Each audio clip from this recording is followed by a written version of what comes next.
The business began as the Bonnick Cycle Company of Coventry, England. In 1890, during the pedal cycle craze that swept Britain at the end of the 19th century, William Riley Jr. He built his first car at 16, in 1898. It featured the first mechanically operated inlet valve. By 1899, Percy Riley moved from producing motorcycles to his first prototype four-wheeled quadricycle. Little is known about Percy Riley's first motor car. It is, however, well attested that the engine featured mechanically operated cylinder valves at a time when other engines depended on the vacuum effect of the descending piston to suck the inlet valves open. The courts were persuaded that the system used by British automakers was based on the one pioneered by Percy, which had comfortably anticipated equivalent developments in Germany. Meanwhile, the elder of the Riley brothers, Victor Riley, although supportive of his brother's embryonic motorcar enterprise,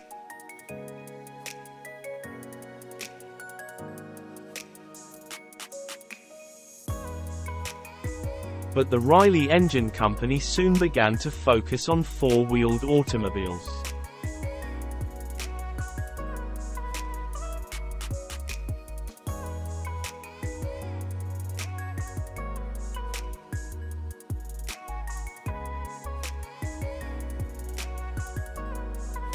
Their V-twin Tourer prototype, produced in 1905, can be considered the first proper Riley car.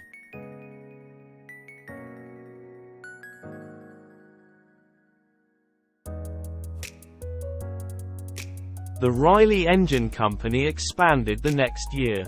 William Riley. In 1912, the Riley Cycle Company changed its name to Riley Coventry Limited as William Riley focused it on becoming a wire-spoked wheel supplier for the burgeoning motor industry, the detachable wheel having been invented, and patented, by Percy and distributed to over 180 motor manufacturers, and by 1912 the father's business had also dropped automobile manufacture in order to concentrate capacity and resources on the wheels.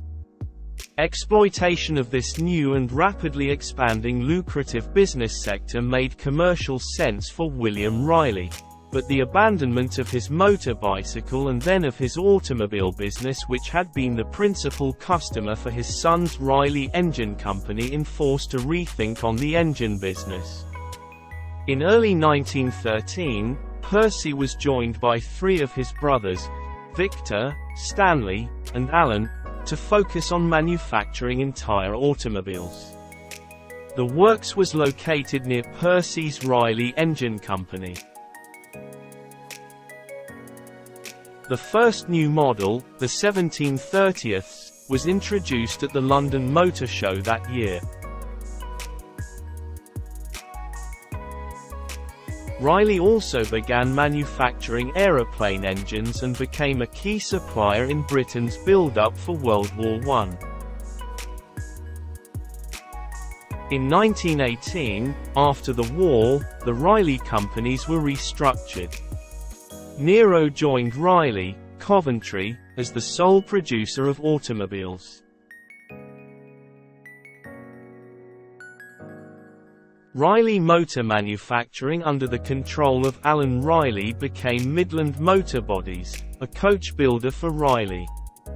Riley Engine Company continued under Percy as the engine supplier. Riley grew rapidly through the 1920s and 1930s. The Riley Engine Company produced 4, 6, and 8-cylinder engines.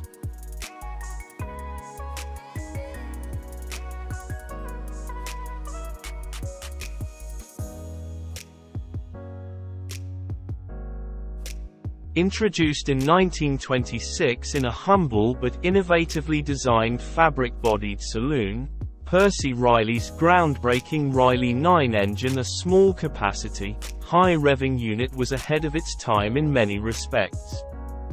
Having hemispherical combustion chambers and inclined overhead valves, it has been called the most significant engine development of the 1920s.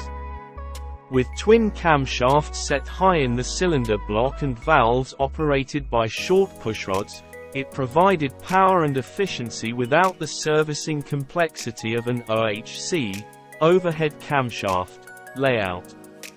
It soon attracted the attention of tuners and builders of specials, intended for sporting purposes. One such was engineer, driver J.G. Parry Thomas, who conceived the Riley, Brooklands, initially called the 9-speed model, in his workshops at the banked Surrey circuit. After Parry Thomas was killed during a land speed record attempt in 1927, his close collaborator Reed Railton stepped in to finish the job. Officially backed by Riley, the Brooklands, along with later developments and variations such as the Ulster, Imp, MPH, and Sprite, proved some of the most successful works and privateer racing cars of the late 1920s and early 1930s. At Le Mans in 1934, Riley's finished 2nd, 3rd, 5th, 6th, and 12th, winning the Rudge Whitworth Cup, the Team Prize, 2 class awards, and the Ladies' Prize. Riley's also distinguished themselves at the Ulster TT, at Brooklands itself, and at smaller events like hill climbs.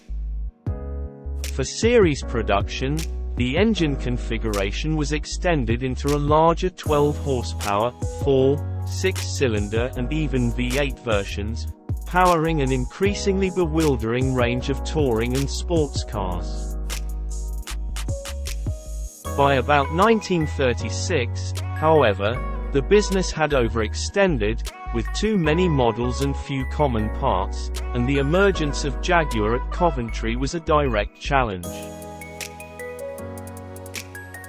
But the Riley brothers were more interested in a larger British concern, and looked to Triumph Motor Company, also of Coventry, as a natural fit.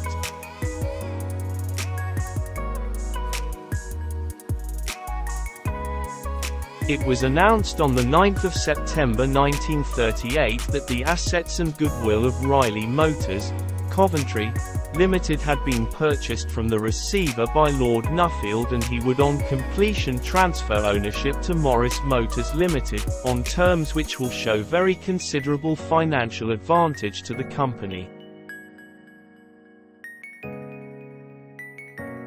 The business and a new company was formed, Riley Motors Limited. However, in spite of the announced intention to wind up Riley Motors Limited seems to have begun trading at the end of the 1940s when Riley, Coventry, Limited disappeared.